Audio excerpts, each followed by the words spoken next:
Assalamu alaikum. This is Yasmin Mogahed, and you're listening to Serenity, streaming live on One Legacy Radio. Today I wanted to talk about a topic which I think is something that a lot of us think about, a lot of us hope for, and sometimes we don't really know how to achieve. And that's the goal of change. We think a lot of times about things in our own lives or things in our own selves that we wish could be different. We wish that we could achieve a certain goal that we sort of idealize in our mind, but we don't really know how to get there, and we don't really know. Usually, what happens is our mind sort of plays tricks on us, or rather, one could say that the nafs or shaitan plays tricks on us. And what one of those tricks that is played on us is that the goal is made to seem very, very far away. So, for example, suppose that I live a life which is distant from Allah subhanahu wa ta'ala. I live a life which is far from Him and far from His deen. And I'm not really practicing in the way that I really wish I could, in the way that I ought to. And so what will happen is, as an obstacle that I really create for my own self, I'll see it as too difficult to change. I'll think that, I wish that I could be a better Muslim. I wish that I could have Allah in my life. I wish that I could be close to Allah, but it's too hard. It's that goal is just too far away. And so the distance from that goal, the way that distance appears to me, makes me basically becomes a barrier from me achieving or even taking any steps towards that goal. And the reason why this is actually a deception is this, and this is what inshallah I will talk about for today's show, is breaking down this trick, this deception of shaitan and of the nafs, that this goal of change, this goal is of for example, reaching Allah subhanahu wa ta'ala or changing my life is made to seem so far away, and why that's actually a deception. So people a lot of times, they live, we live our lives in a certain way, and sometimes we get stuck in certain habits. We get stuck in a certain sort of momentum of our life just because that's the way it's always been, and just because that's what's familiar, and just because that's what we're used to. And we're afraid to make a change. We're afraid of something else, even if it's something better, just because it's different. And a lot of times we are afraid, literally we are afraid of change.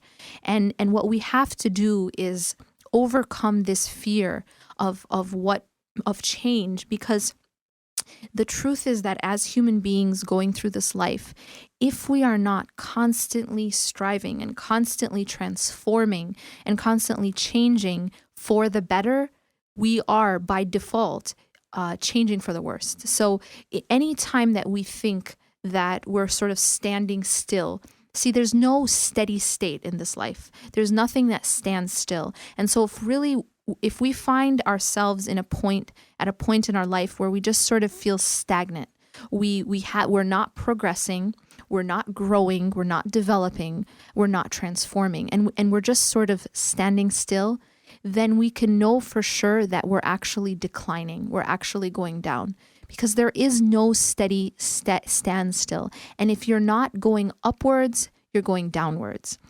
So what we have to do is make it, we have to transform our whole idea of what is, how should my life really be? How should my progress be? What should it look like?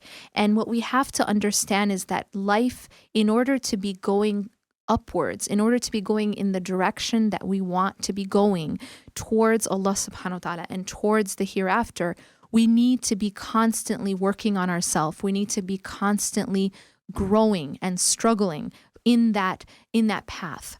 If we get to a point in our life where we just sort of feel comfortable, we sort of, it's that kick back, sit down, relax, I'm okay, then at that point that you're on your way down, because that's a point where a believer should never reach, where you just feel satisfied with and when I say satisfied, I don't mean satisfied with what Allah subhanahu wa ta'ala has given you. Of course, we feel satisfied with our lot in the sense of, what color my skin is, and, what race I was born with, and the things in our life the things in our life which we cannot control, those things we should be satisfied with because they're from Allah subhanahu wa ta'ala. But in the realm of the things that we can control, in the realm of the things which we are going to be held accountable about, in the realm of our actions, in the realm of the condition of our heart, in the condition of our soul, in that realm, we should never get to a point where we're satisfied. We should never get to a point where we think, okay, my heart is okay. My soul, I'm good. I've reached that point, and I'm the best Muslim that I can be or that I should be, and I don't need to strive anymore. That is a very, very dangerous place to be. And in fact, it's indicative of the fact that we are in fact going the opposite direction and we're not where we want to be. So one thing we have to keep in mind, the first lesson is that the path to Allah subhanahu wa ta'ala needs to be a path of change. It needs to be a path of transformation, not a path of standing still. Because the moment that you stand still, know that you're going in the decline. You're going down. The second deception that we need to break, and I will inshallah get more into detail when we return from the commercial. The second return from the break, I'm sorry. The second lesson that we really need to understand and deception that we have to break is the idea that our goals are so far away and they're too far for me to reach. So inshallah, we'll go ahead and take that break right now. And when we return, we'll talk about how to break that deception and really take the first steps towards change.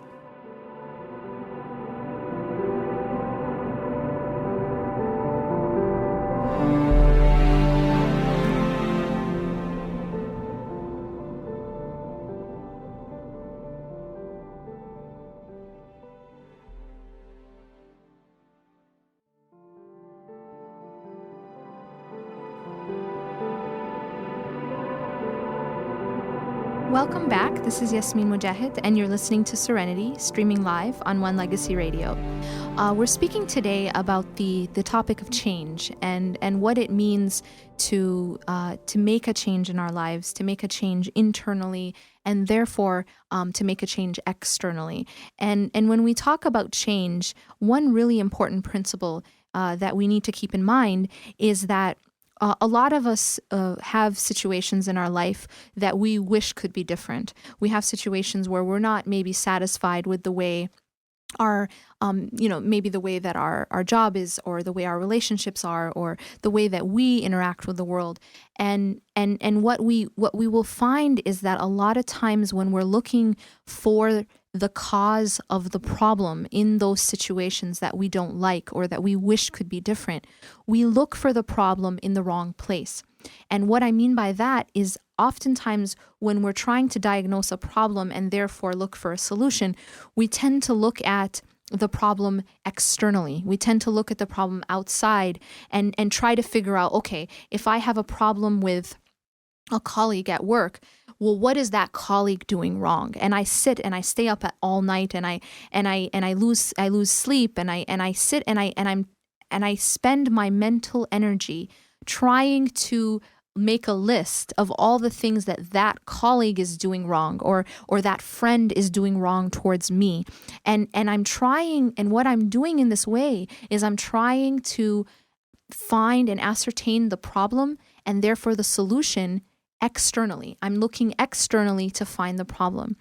And the challenge with this is that if I do that, I will never actually find the true problem, and I will never actually find the true solution, because the problems in our life and the things that in our lives that we don't like, oftentimes we don't realize that in order to change, to make a change externally, the change needs to begin internally.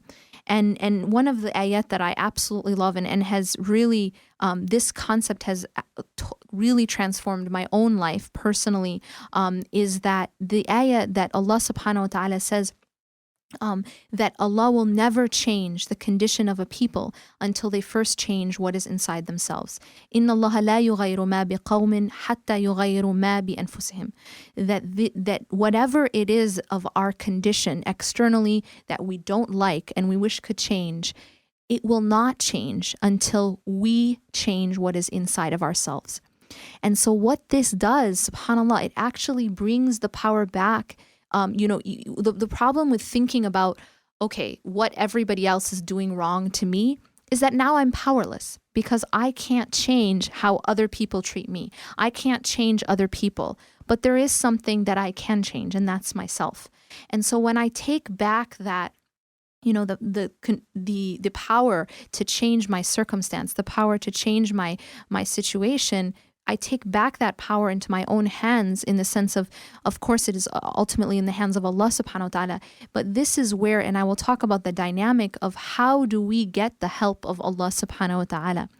And realizing that now I'm not powerless anymore. It's not things are happening to me, but rather that I have a role and I have the ability to make changes internally that will make a change externally. And this is in every realm of my life, in my relationships, in my job, in my school, that when I make that change internally, I will see change externally.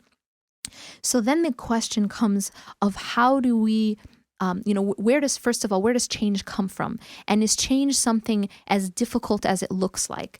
And what I think the important thing to understand about the dynamic of change is that it's sort of like, I'd say that one of the best ahadith to exemplify this concept is the hadith where Allah subhanahu wa ta'ala, hadith Qudsi, that says that if my servant takes one step towards me, I take 10 steps towards him, towards my servant. And if my servant comes to me walking, I come towards him with speed. And the concept of this hadith is extremely important. And that is that there is basically 2 steps to this process of change. The first step has to do with me, has to do with an effort that I make, that I am taking that step of doing, of some action, of that I am taking that step towards Allah subhanahu wa ta'ala. But here's the key element here that I want to really emphasize. Allah subhanahu wa ta'ala talks about 1 step from me and 10 from him.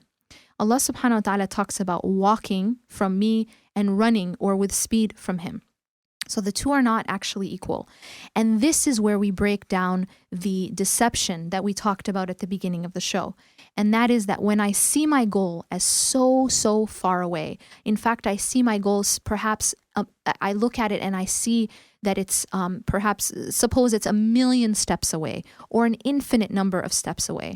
And so what I do as a result of seeing that is I say, well, I can't even start because it's too overwhelming. It's too far away. But here is, if we look at this hadith, what we learn is that the goal is actually not 1,000,000 steps away. It's actually just 1 step away.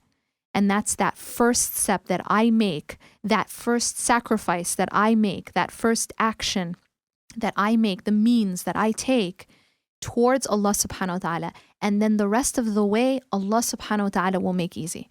And that is where, and this is the essential understanding that we have to have in terms of change. And this is where shaitan tries to get us, is to make the path look so difficult, to make the process of change look too hard so we don't even start.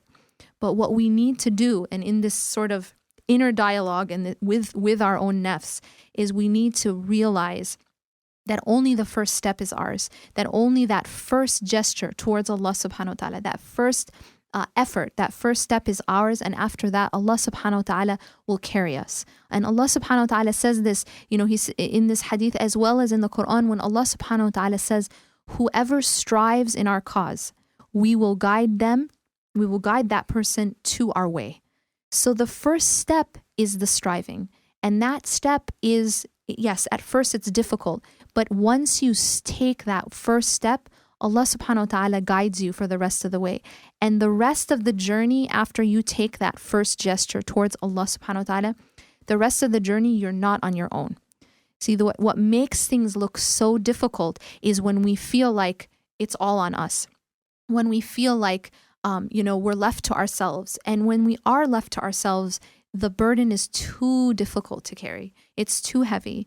But what happens when you make that step towards Allah and you take that first, and sometimes it involves a sacrifice that you have to make. Sometimes it involves, that you are deciding, Allah subhanahu wa ta'ala, I want to make a change in my life. Maybe I have 100 things in my life that I need to change. But I say, you know what, I can't do it on my own. Allah subhanahu wa ta'ala, I am going to make this one small change for your sake. And you will find that if you do that, the 100 things will then become easier for you to change, because now Allah subhanahu wa ta'ala will be with you and you won't be taking that journey by yourself. So practically, how do we take something from this and practically apply it? Well, what we do is we look at our life, and everybody knows that everybody has something in their life, or many things in their life, that they wish could be different, that they wish they could change. Things perhaps about themselves that they wish, maybe someone isn't praying regularly, or maybe someone isn't has an issue with certain relationships which are displeasing to Allah, haram relationships with the opposite gender. Maybe it has to do with gender relations. Maybe it has to do with, how they're interacting in their job or in their school, whatever it is. We all have struggles, and we all have things that we really wish we could improve and we could change. And really what we can do practically is go to Allah subhanahu wa ta'ala, admit our weakness, admit that we can't do it on our own. We can't make these changes on our own. But ask Allah subhanahu wa ta'ala for His help, and ask Allah subhanahu wa ta'ala for His aid and for His guidance, and to make it easy for you. And then choose something, anything that you can do for the sake of Allah, as a gesture to Allah subhanahu wa ta'ala, as if you're saying, oh Allah, I'm going to do this thing for you. I know it's small. I know that I have 100 things that I need to change. I can't do it. I can't do it all by myself, but I'm going to do this one thing, and I'm going to do it and do it consciously with the intention for Allah subhanahu wa ta'ala to help you change the rest, and make that effort. And after that, you will see a transformation, that everything else will then become easier because you have taken that first step towards Allah subhanahu wa ta'ala. Allah inshallah will take you the rest of the way. So don't let the idea that there's too much, so how can I begin, or where do I begin? Just begin somewhere, and you'll find that the rest of the path will be unbelievably made easy. And I'll leave you inshallah with actually a personal story that happened for me. And that is when I was younger, I basically came to a point in my own life where I grew up obviously in this country, and I never went to Islamic schools. In middle school and everything, I went to public school. And so, sometimes we don't necessarily live the type of life that we want with the Islamic identity that we want. And I came to a point in my life where I made a change, where I took a different path. And what it was that sparked that change in me was actually a promise that I made to Allah subhanahu wa ta'ala. And it began, I had gone to like one of those youth camps actually. And while I was there, I think I went there with this very deep down desire to be different, the desire to sort of to be a devoted Muslim and to be different, not just to be one of the crowd, and in the sense of, my friends weren't Muslim, my company, I wasn't living the way I wanted to. And so what happened was, when I went there with that deep intention, and when I was there, I decided that I wanted to make a change. And I was afraid that when I went back, to my home, that I would, that decision would I'd just go back to my regular life. And so what I did, so that I would be compelled to stick with that new path, is I made a promise to Allah subhanahu wa ta'ala. And the promise that I made at that point in my life, and this was just before high school actually, the promise that I made at that point was that I would never miss another prayer. Because what happens when you start to, when you're a kid and you start to you're praying because your parents are telling you to pray, and then it sort of becomes like a habit, where not praying becomes a habit. A'udhu billah. So the first thing that I did was I made that promise to Allah subhanahu wa ta'ala, and that's where I began, is that I would never miss another prayer, and that I would cut off with any type of company that I had, or any type of relationships that I had, which were not good for my relationship with Allah subhanahu wa ta'ala, and that were displeasing to Allah. So those were the two promises I made. And in fact, after that, I was able to do those things, and from then onward until today, and that was a long time ago, that it was a different path. And Allah subhanahu wa ta'ala, He paved that path. And it was because of, just that gesture, that desire, and that action towards that way of Allah subhanahu wa ta'ala. And after that, Allah subhanahu wa ta'ala takes you the rest of the way. أقول قولي هذا واستغفر الله لي ولكم إنه غفور رحيم. سبحانك الله وبحمدك نشهد أن لا إله إلا أنت نستغفرك ونتوب إليك والسلام عليكم ورحمة الله وبركاته.